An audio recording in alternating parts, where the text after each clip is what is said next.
If you enjoy the content on this channel, please like and subscribe.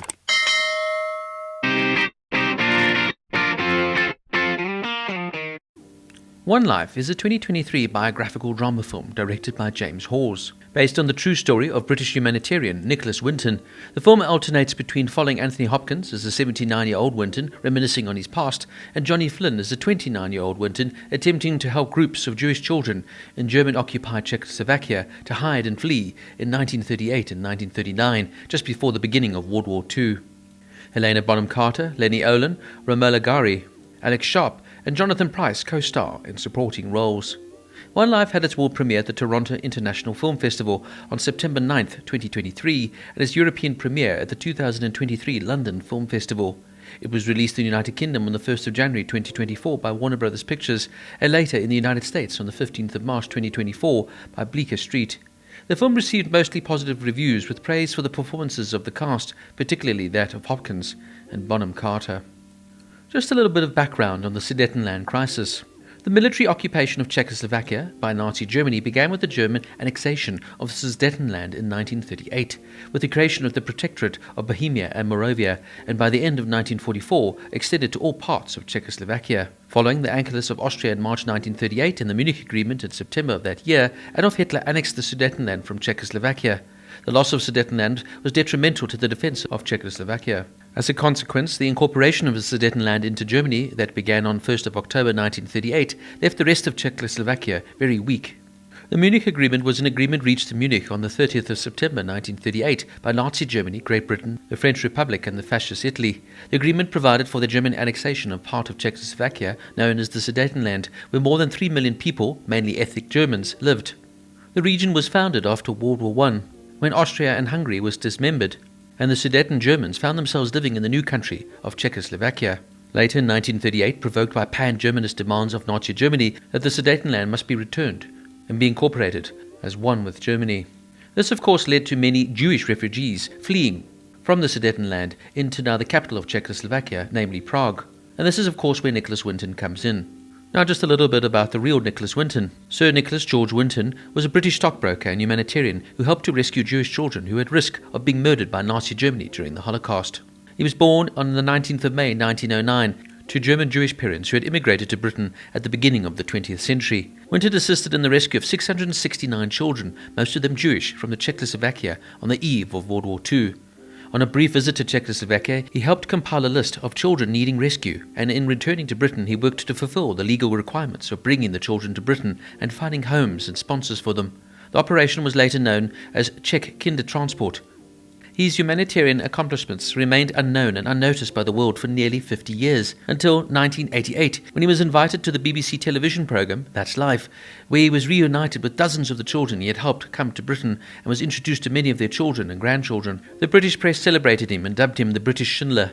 In 2003, Winton was knighted by Queen Elizabeth II for services to humanity in saving Jewish children from Nazi-occupied Czechoslovakia. In 2014, he was awarded the highest honour of the Czech Republic, the Order of the White Lion, First Class, by Czech President Miloš Zeman. Winton died in 2015, aged 106. Some interesting trivia notes. Helena Bonham Carter's maternal grandfather, Eduardo Propa de Calon, also rescued many Jews from the Holocaust by forging Spanish exit visas. In the newspaper obituaries after Nicholas Winton died on July 1, 2015, the UK press headlines dubbed him the British Schindler, in reference to Oskar Schindler, a German industrialist who saved the lives of 1,200 Jews during the Holocaust. The title too refers to the quotation, "Whoever saves one life saves the world entire." This was quoted in Schindler's List, released in 1993, where it was stated accurately to be from Talmud. It also appears in the Quran. By the time 1918 creation of Czechoslovakia, leading up to 1938, this new Central European country was divided by at least 3 minority nationals: Hungarians, Ruthians from Russia, and the Sudeten Germans. The Sudeten Germans were not affiliated to the German Reich, but only to Austria. The majority of nationals were Slovaks, who came to form a quarter of the Czechoslovakian state. Czechoslovakia would then split in 1992 peacefully to form the Czech Republic and Slovakia. The idea for the film came when producer Ian Caning saw a clip of Nicholas Winton on That's Life and wondered about the story behind it.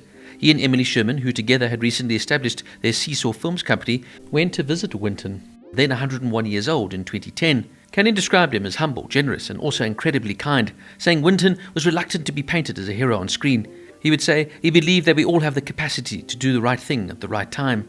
A few years later, the producers enlisted screenwriters Lucinda Coxon and Nick Drake to adapt, if it's not impossible, the life of Sir Nicholas Winton, a 2014 biography of Winton, written by his daughter Barbara Winton. She gave her blessing to the film as long as her father was played by Anthony Hopkins. The film cast also reunites Anthony Hopkins and Jonathan Pryce after their appearance in The Two Popes, released in 2019. While Anthony Hopkins and Helena Bonham Carter previously appeared in Howard's End in 1992. Winton's son praised Hopkins' portrayal of his father, and one survivor called the film a fitting tribute. The extras making up the recreation of the show's audience are the actual children of those Winton had saved.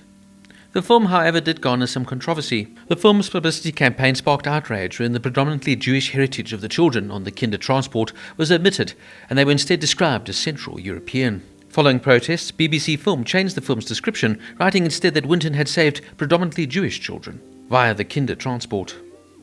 Now, to say that this is an incredibly moving, emotional and impactful film would be an understatement.